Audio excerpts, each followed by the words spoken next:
ಇಳಕಲ್ ನಗರದ ಅಮ್ಮ ಸೇವಾ ಸಂಸ್ಥೆಯಿಂದ ತಹಸೀಲ್ದಾರ್ ಕಚೇರಿವರೆಗೂ 2 ಕಡೆ ಫುಟ್ಪಾತ್ ರಸ್ತೆ ಇದ್ದು, ಈ ಹಿಂದೆ ಕಾಮಗಾರಿ ಚಾಲನೆ ಮಾಡಿದ್ದರು.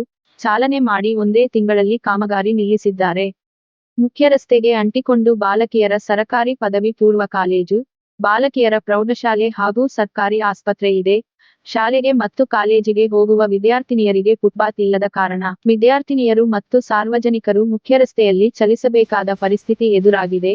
ವಿದ್ಯಾರ್ಥಿನಿಯರು ಶಾಲೆಗೆ ಹೋಗುವ ಸಂದರ್ಭದಲ್ಲಿ ಕೆಲವು ಪುಂಡರು ಬೈಕಿನಲ್ಲಿ ವಿದ್ಯಾರ್ಥಿನಿಯರಿಗೆ ಚುಡಾಯಿಸುತ್ತಿದ್ದಾರೆ ಎಂದು ವಿದ್ಯಾರ್ಥಿನಿಯೊಬ್ಬಳು ಮಾಧ್ಯಮದ ಮುಂದೆ ಹೇಳಿಕೊಂಡಿದ್ದಾಳೆ.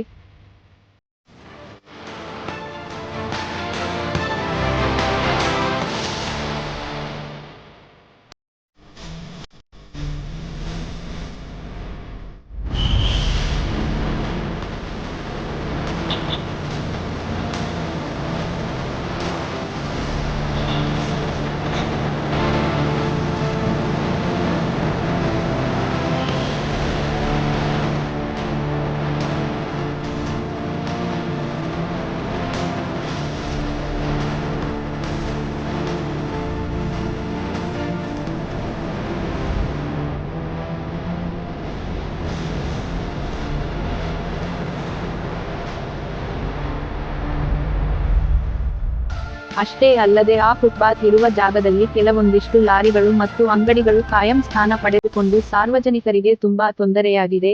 ಇದಕ್ಕೆ ಸಂಬಂಧಪಟ್ಟ ಅಧಿಕಾರಿಗಳಾಗಲಿ ಗುತ್ತಿಗೆದಾರರಾಗಲಿ ಇತ್ತ ಗಮನಹರಿಸಿ ಎಂದು ಸಾರ್ವಜನಿಕರು ಮನವಿ ಮಾಡಿದ್ದಾರೆ.